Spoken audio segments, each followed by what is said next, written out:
We're parents, teachers, and educators, and like you, we're passionate about restoring our culture for Christ.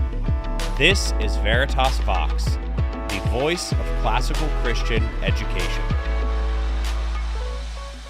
Hello, this is Marlon Detweiler with Veritas Vox, the voice of classical Christian education, our podcast. We are welcoming again David Goodwin, the president of the Association of Classical and Christian Schools, known as ACCS.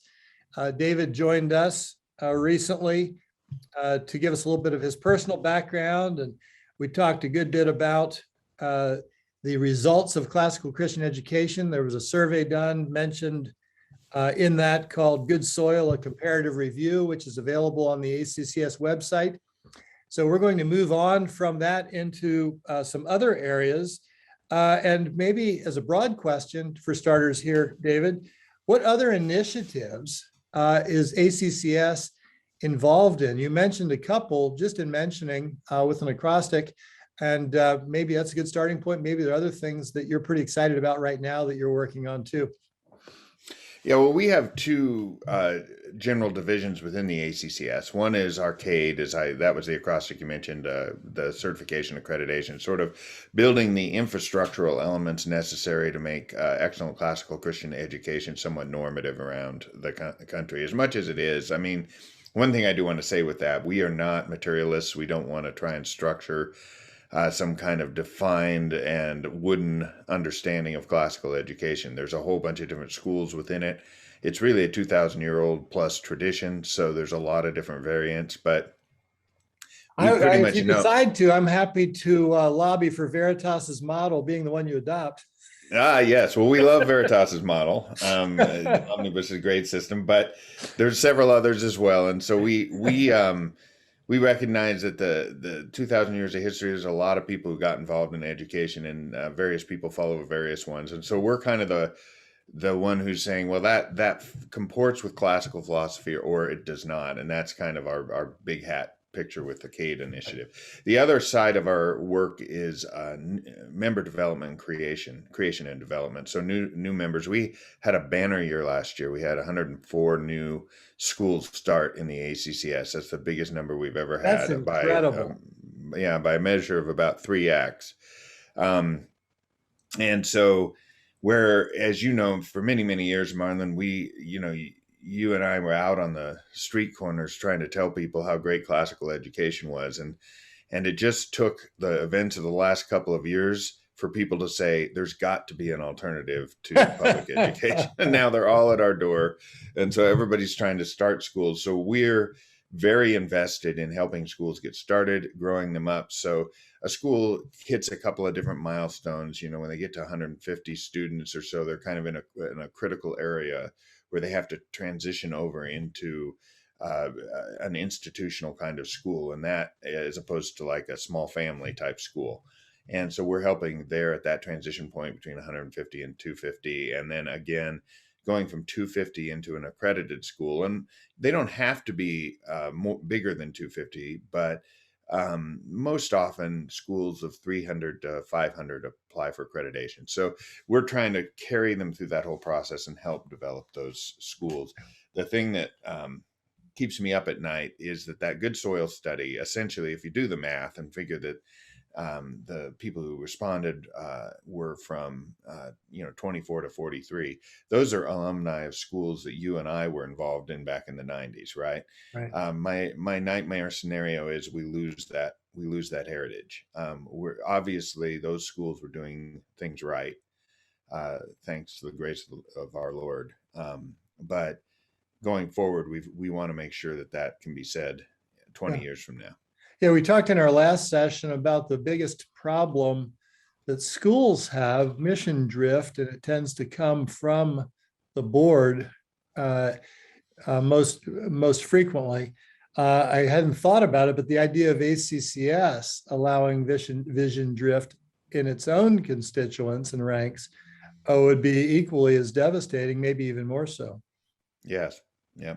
So those are our two major areas of initiative. We have a third one, which is in the public arena, presenting classical Christian education. Our objective is to right now, when you looked at the Carta study, that we talked about in the last session, I think it's a very good indicator. They didn't naturally land on classical Christian education as a category. They surveyed the other 5 categories, which involved, like I said, homeschools, prep schools, Catholic schools, evangelical schools, public schools. We think we need to be one of those categories on our own, not enveloped in other groups, but the classical Christian category. To do that, we have to get a lot more people aware of what it is, how it works, and why it's important. And so that's been the initiative we've been focusing on the last year or two. Wonderful, wonderful. I look forward to hearing more about that, because the more that we can help people understand and that it becomes household terminology, the more I believe it becomes an enthusiastically supported philosophy of education. It was life-changing for me back in 1992 when I read Recovering the Lost Tools of Learning. My response was, I got to have this for my kids. And you probably responded similarly. Yep. And that's why we were early stages people to be involved. Today, we have a broader group of people, and not everybody comes in with that enthusiasm or from that perspective. And that doesn't make it any less important. And it's a natural part of a growing organization. So I'm glad you're really thinking well about how to do that, at least from how I see things. So I want to, this is kind of an exciting thing. I don't know much about it, so you might have to help me with questions here. But you and Pete Hegseth, a young up-and-comer from Fox News, have written a book together that is coming out in the middle of June this year, 2022. The book is called Battle for the American Mind, Uprooting a Century of Miseducation. What is that book about, and how did it come about? Well, I suppose the latter question is the one that'll get us to the former. So Pete was working on, he does a number of sort of man on the street interviews in cafes around the country as part of his role on Fox and Friends. I see those, and I'm always wanting to see what they're having for breakfast, because he picks some really good places. He does. So he was at one not far from one of our schools down in North Carolina, and a parent came up to him and said, hey, if you really want a solution to this problem that we're facing, you should go talk to Dave Goodwin at ACCS. And so eventually he made his way to me, and we started talking. And I had written parts of a manuscript that I was planning someday to put out there, but hadn't really had the time. As you know, this job's pretty busy. And I sent a couple of chapters to him because basically it's not a thesis you would expect. Fox News, their viewership, patriotism, there's a lot of that in there. And one of the themes of the book is that actually patriotism in the school system was one of the sort of surrogates that they put in to replace Christianity back at the early part of the 20th century.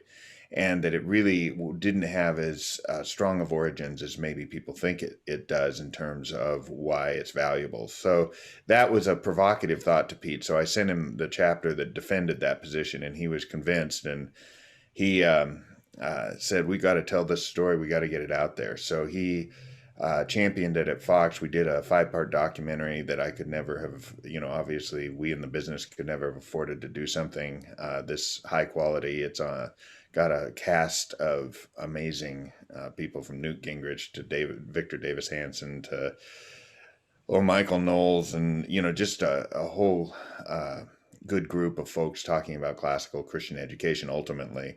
And so we wrote Can you tell us the name of that documentary series so that we can know it? People can go find it. Yeah, it's called The Miseducation of America, and it's on Fox Nation, which you can get a 3-month complimentary subscription to with the password Classroom. So that's the inside scoop for you here. There's also a webpage for it if you want to learn more about it, miseducationofamerica.org. you can go there and see more about the show. But it's only available on Fox Nation, understandably, since they paid to produce it. But I've gotten a ton of good feedback. And the thing about the documentary is it's 5 30-minute segments. They're dealing with a lot of interviews. So it's sort of what you might call inspired by the book, but it isn't really parallel with the book. The book makes a lot of surprising claims that a lot of people aren't ready for, and then they see it and go, "Oh, wow! I didn't know that's why this happened." In the documentary, there's a scene about the Pledge of Allegiance, for example, that will shock many people. And so I'll leave it at that to be a teaser to go out and watch it. I've had it on my list of things to do. I actually talked to Pete a couple weeks ago, and he mentioned it, and I'd known about it from the associate that introduced us. I haven't gotten around to it, but you got me motivated now. Yep. They took all of the juicy stuff from not all, but a few of the juicy things from the book. The book is really an interesting thing. The story of the creation of the book, I was doing some research at one point on the concept of paideia, which isn't a household word. A lot of people don't know about it, and I won't go into it here. But I ran across a book by a Columbia professor that had won a Pulitzer Prize explaining the history of American education. The guy's name was Lawrence Kremen.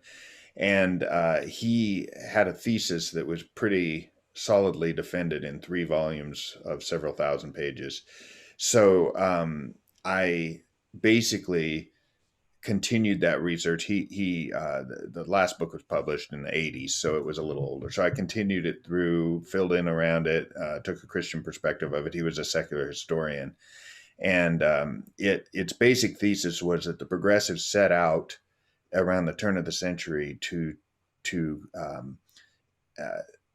captivate the American paideia, to own the American paideia, which effectively shapes and directs the whole culture and the government. So that is a pretty interesting and provocative thesis. So HarperCollins picked it up with Pete as the primary author and me as the kind of behind the scenes guy pumping the information into it. So that's the story in the book. It has about 3 parts.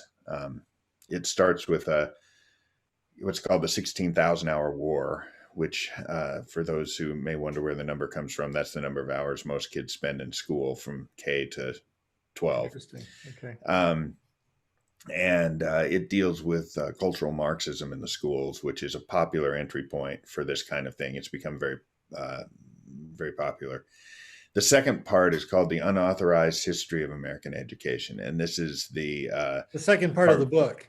Second part of the book, yeah. And so it goes deeply into what the progressives were doing, and it's pretty shocking. That's what the second section of this book is what caught Pete and got him riled up, and he's been talking about it quite a bit. He's got a lot of other people talking about it all across Fox. So, and the third is the solution as big as the problem, and that's where classical Christian education comes in. So it basically prescribes classical Christian education as the solution. And I suppose the overall theme of the book is we all think that the progressives, the common conservative thinks that the progressive move was to indoctrinate children in the schools. But that wasn't their purpose. Their purpose was to remove the single ingredient that could sustain a free-thinking republic. And that's what we reveal in the book. Okay. Well, that is exciting. The book comes out June 14, 2022. And I'm going to be unabashedly commercial here, and you'll be able to buy it at Veritas Press. That's good. Yeah. Of course, there are other smaller companies like Amazon that you can probably buy it at too, but you can buy it at Veritas Press if you want to. Dream with me here for just a moment. What would make, in your mind, that book a grand slam in the bottom of the 9th, 7th game of the World Series success? Well, the reason I was passionate about getting it out there, and it's been a long road, was because I think if Americans, I don't want to say conservative Americans, I think if just Americans, Christians, realized what the story of education has been for the last 120 years. I mean, one of the things that I often think back upon was when I left Hewlett Packard, a lot of my peers were perplexed as to why I would go into education. It seemed like sort of a, that's nice, Dave, but there's bigger things in this world than third graders and how they learn to read. And what you come to realize is really there aren't. There's a reason why the progressives spent so much time and energy getting control of the American education system, K through 12. Yeah. Of course, they've got the collegiate side, but that wasn't their target in 1914 when they started the and let me assault. say something, just interjecting there for a moment. My observation is clear. It's with significant examples. If you're interested in working at a collegiate level, God bless you. But if you're dealing with kids who came up in a system that was broken, it is simply stated too late. Yeah. That I don't know how to say that any more plainly, but kids who don't have the foundation aren't going to get it in college. If they haven't developed the thinking skills, they can, but they're generally not taught there. It's simply too late if a kid's beyond high school to try and turn things into a robust Christian worldview with all of the content and depth that comes out of a robust classical Christian education. Yeah, and it's been that way longer than we know. I mean, the central theme you see, especially in this book, is that K-12 was their target. And the reason was they already held the colleges. I mean, the colleges went liberal early in the 20th century. So the problem they had was that they didn't control, and their word was the plasticity of the child, meaning that they would arrive at college and they could think well enough that a college professor couldn't tell them something Marxist and get them to believe it. And then slowly over the 20th century, they gutted the American paideia, the Christian paideia, which was the source of this free-thinking citizenry, to the point where colleges could start shaping kids. And you see this in the 1960s, where the radicalization of students in the 1960s was largely on college campuses. And it was because they weren't inoculated with this vaccine, so to speak, of the Christian paideia in K4 and K-12 anymore. So as you're now at a point where all the colleges want to do is get fresh meat. They refer to it that way. They love getting fresh meat. Kids they can shape, because the plasticity is entirely in their hands now, because the kids are not trained in they're trained in progressive ideals. So the magnitude of what we're dealing with here. So you asked a very good question. What would be my hope? My prayer for the book is that it would just reset the conversation. One of the things that we say in the documentary is 100 years ago, the progressives knew that education was the key to the control of this country in the future. And if we don't take the same posture on the good side for the Christian side now, we're never going to recover it. There's no amount of politics. There's no amount of there's just no remedy outside of training children up in the way that they should go if we want to change the direction and the tact of this country. That's really well put.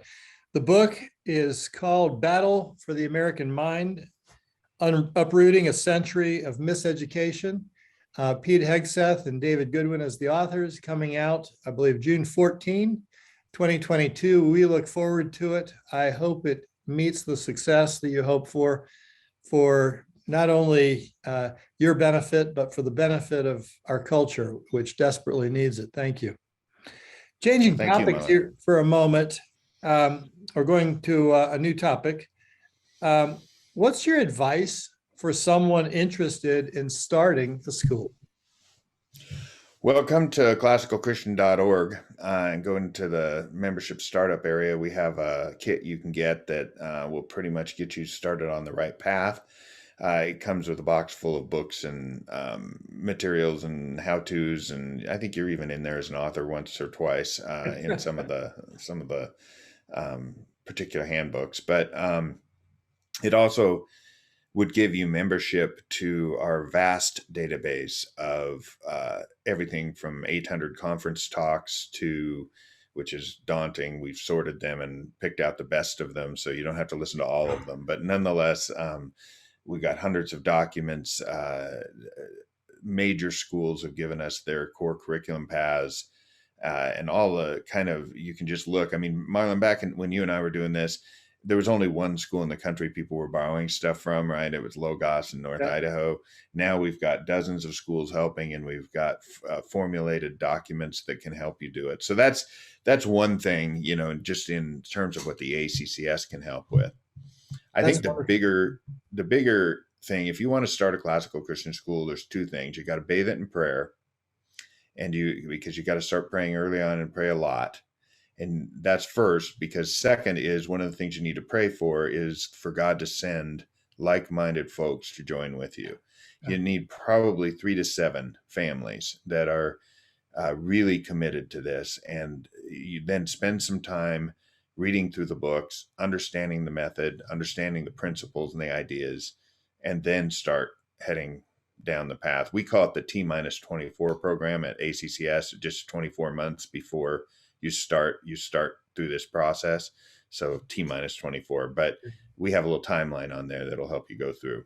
Boy, 24 months sounds like a luxury. In 1992, in fact, I can tell you, we had something happen with our two oldest sons at a school, and it caused me to ask some questions. I called up a golf buddy and friend, a name that and many of the people listening will know, R.C. Sproul. And I said, help me think through this. And he, in his way, first said, well, if you think you're going to get a good education for your kids, and at that time we lived in Florida, forget about it. The thing you need to hope for is getting them the least bad education you can. Well, I knew he was baiting me, and I was waiting for the next step. And then he says, I have a book that you need to read. It was Recovering the Lost Tools of Learning, which is a book that I still think is the seminal work for getting people motivated and even on the same page. And so we met on May 26, 1992, to discuss whether or not to start a school. That took about 10 minutes. There were 4 couples there, and the rest of the night was planning the school, because it only took us 10 minutes to decide we were going to do it.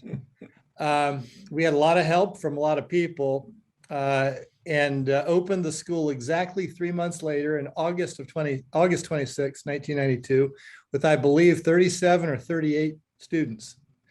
It was a very busy summer, and I don't recommend it unless you have a name like R.C. Sproul to handle speaking at your parent nights. That helped a lot. Yes, well, one of the things back then is we often, maybe we didn't get fully incorporated or get our 501c3 status before we actually opened the doors of the school. So we kind of recommend that it works the other way. You kind of got to get the paperwork in order. Getting things in order. That's right. But you can definitely crash the schedule. I mean, you don't have to take 24 months. It can be done in 12. It can be done in 6. The school I was associated with, the Ambrose School in Boise, I think decided go, no go in May, and we were online with 3 whole students by the first day in September. So you can do it any number of ways. And of course, now that school's got well over 600 students. That's great. That's great. Well, let me ask you one last question here, and then I'll let you go. ACCS, the Association of Classical and Christian Schools, obviously serves schools. Veritas serves both schools and homeschools. So I expect a lot of people that are listening to you today are from the homeschool community. What can the homeschool community glean from or learn from ACCS? Well, we're fundamentally a schools organization, but that is a pretty loose term. It can extend down quite a ways. So where we choose to define the lower boundary is where you have some kind of a program, whether it's a consortium of parents in a pod school or a full kind of like a shared instructional model where your kids go to school a couple days a week or Co-op, maybe? whatever. Co-ops. The one delineation for us to serve fully a school is that they have to have a diploma and a program. So homeschool co-ops that don't have a prescribed course of study or a diploma at the end of it don't qualify for membership, but all the others do. And so we have a lot of members in those categories, and we can help members a lot because our database is, we've spent hundreds of thousands of dollars building this thing. It's pretty established. I used to be in the tech industry, so this is an area I knew how to do. May not know how to teach third grade, but I can do a computer, work with a computer. So that's one thing. And the other is our open websites, both at classicalchristian.com, or I'm sorry, classicalchristian.org and classicaldifference.org and classicaldifference.com. They have lots of information that can be helpful to homeschoolers. So if you want to look at that, and one of the things that we have are affiliates. I'm pretty sure Veritas is an affiliate, and so homeschoolers can kind of get a traffic direction there as to every potential supplier of curriculum and just sort of the basics of classical Christian education. There's a long form document on what is classical Christian education. There's some resources you can buy. You can buy the Good Soil study if you want. Very good. Very good. Well, I have enjoyed our time over these two sessions. You've been very helpful. The work that you're doing remains as important today as it was when ACCS started more than 25 years ago. And all I can say is keep up the great work, and let's keep praying and seeing if we can't see our culture redeemed for Christ. It is in desperate need, and more people see it today than did a couple decades ago. That's for sure. Thank you. Thank you. It was a pleasure to be with you, Marlon. All right. Take care. Goodbye.